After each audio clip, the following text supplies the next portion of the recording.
తిరుపతి దేవస్థానంలో ప్రసాదంలో జరిగిన కల్తీ గురించి ఈ రోజు గవర్నర్ గారిని కూడా కలవడం జరిగింది. గవర్నర్ గారికి వివరంగా చెప్పడం జరిగింది.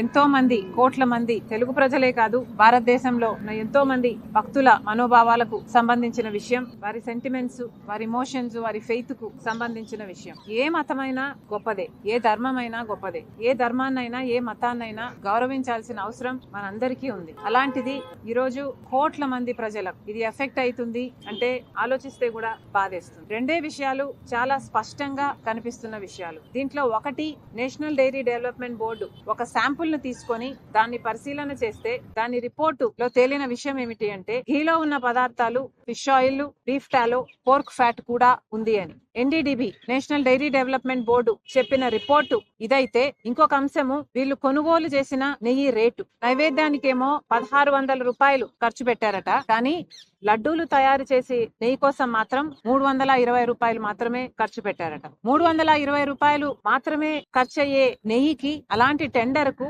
వీళ్ళు ఓకే చెప్పడం అంటే, అవి కూడా పక్కన నైవేద్యానికి వాడే నెయ్యి 1600కు ఓకే చెప్పి మరి 320 రూపాయలకే వాళ్ళు సప్లై చేస్తున్నది నెయ్య, నూనె, నీళ్ళ, క్రూడ్ ఆయిల్ ఏమి సప్లై చేస్తున్నారు అన్న కనీసం ఇంగితం లేకుండా ఆ టెండర్లు ఓకే అయిపోయాయి, ఆ సప్లై మొదలైపోయింది. దాంట్లోనే అర్థం అయిపోతుంది ఏదో తప్పు జరిగింది అని. ఈ రెండు విషయాలు ఇంత స్పష్టంగా కనిపిస్తున్నాయి. ఒకటి, నేషనల్ డైరీ డెవలప్మెంట్ బోర్డు ఇచ్చిన రిపోర్ట్ లో ఉన్న కల్తీ, ఇంకొకటి వాళ్ళు సప్లై చేస్తున్న నెయ్యి కాస్ట్. ఈ రెండు విషయాలు పరిశీలన చేస్తే తప్పు జరిగింది అన్న విషయం స్పష్టం అవుతుంది. కానీ జగన్మోహన్ రెడ్డి గారి ప్రభుత్వంలో ఏ సప్లయర్లను అయితే వాళ్ళు చూస్ చేశారో, ఏ టెండర్లను అయితే వాళ్ళు ఓకే చేశారో, అవే టెండర్లు, అవే సప్లయర్లు ఇచ్చిన శాంపుల్స్ ప్రకారం వచ్చిన రిపోర్టు వల్ల ఇది తప్పు అని తెలిస్తే, మరి చంద్రబాబు గారు ఈ విషయం తెలిసింది 23 జూలై అయితే దాదాపు 2 నెలల పాటు ఎందుకు ప్రజలకు చెప్పలేదు అన్నది అర్థం కాని విషయం. కాబట్టి ఇది భక్తికి సంబంధించిన విషయం కాబట్టి, ఇది రాజకీయాలకు అతీతంగా చూడాల్సిన అవసరం ఉంది కాబట్టి,